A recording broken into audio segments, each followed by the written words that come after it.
क्या नाम है? मेरा नाम डिम्पल है। डिम्पल कहाँ के रहने वाली हो? क्या हुआ है तुम्हें? सब पूरा मैं बताओ। बागपत में रहती थी। मेरे हस्बैंड वाइफ का हमारा झगड़ा था, मैं अकेली रहती थी। मेरे हस्बैंड जो है अल्ताफ़ के यहाँ पे भारत शोरूम पर कपड़े लेने जाते थे। उसके बाद हम लोग, तो मैं अकेली रह रही थी तो मैं भी उनके शोरूम पे ही कपड़े लेने जाती थी। अल्ताफ़ ने मुझसे पूछा क्या बात है सर, नहीं आते मैडम? मैंने कहा नहीं, उनका मेरा झगड़ा हो रहा है इसलिए मैं अकेली रह रही हूँ। तो मैंने कुर्ती ली उनके शोरूम से।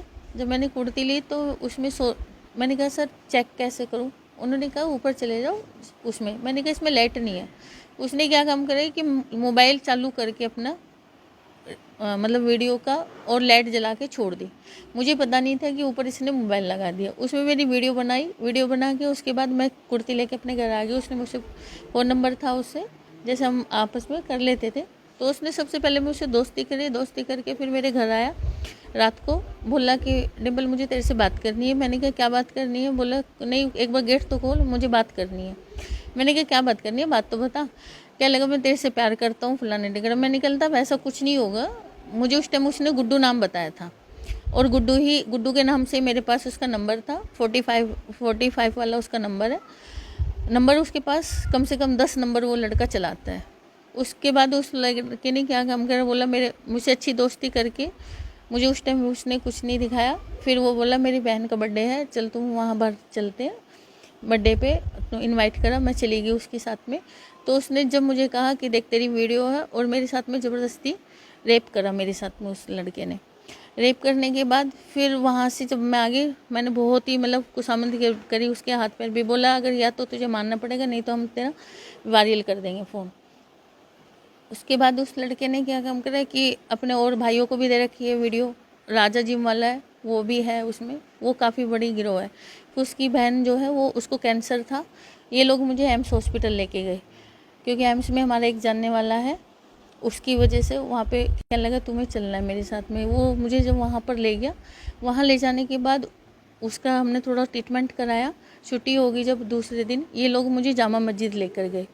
जामा मस्जिद में वहाँ पे मौलाना थे। उसने कहा कोई बात नहीं, निकाह करते हैं पहले। मैंने कहा निकाह किसका? कहने लगा देख निकाह तो तुझे करना पड़ेगा चाहे कुछ भी हो जाए। इन लोगों ने मुझे अपनी बहन का नाम एक का सीमा बताया था और भाभी का नाम मुझे राजेश बताया था। उसके बाद उस लड़के ने मतलब फिर मौलाना ने, जब वहाँ पे मैं ज़ोर ज़ोर से बोलने लगी तो उसने मुझे एक किताब दी। उस किताब में उसने राइट के निशान लगा कि इसको ये याद कराओ। ये याद करा के कलमा वलमा पढ़ाया। कहने लगा कि आपको मुसलमान बनना पड़ेगा, नहीं तो फिर अपनी जान देनी पड़ेगी। मुझे बहुत ही इतना डरा रखा था उन लोगों ने कि मतलब उनके पांजे से मैं निकल नहीं पा रही थी। उसके बाद फिर वो लोग मुझे घर ले आए। घर लाने के बाद फिर ये लोग सारे, इसका भाई है शहजाद, नौशाद, इसकी भाभी, इसकी बहन शबनम है जिसका, जब मुझे पता लगा इसका नाम अल्ताफ़ है। और उसके बाद इन्होंने बहुत ही मुझे प्रेशर करा। राजा जिम वाला है, उसकी माँ है, सभी लोग हैं उसमें, 13-14 बंदे हैं, जिसमें उन्होंने मुझे खूब प्रेशर डाल उल के मुझे धमकी उमकी दे देते। मेरे घर में ज़बरदस्ती मीट बनाया उन्होंने, मेरे पास पिक है उसकी। और फिर पूरा ही मेरे घर में मुसलमानों वाला, मेरे घर में मतलब सब लोग, कोई भी आता था वही लोग मुझे टॉर्चर करता था हद से ज़्यादा।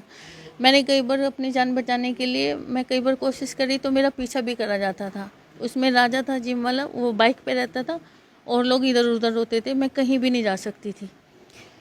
कितने दिन तक आपको ब्लैकमेल किया? सर इसमें कम से कम मुझे 7-8 महीने हो गए जो कि मुझे ब्लैकमेल करते रहे, जनवरी से लेके, और अब जाके मेरी जान बची है। अब क्या बोल रहे हो, क्या है? सर मुझे धमकी दी जा रही थी, तो मैंने अब अपनी जान बचाने के लिए मैं 2:30 बजे रात को निकल गई थी कि सब सो गए, मैं निकल जाती हूँ। तो रात को तो मैं इधर उधर रही। फिर उसके बाद एसपी साहब के यहाँ पर जाकर मैंने तहरीर दी है।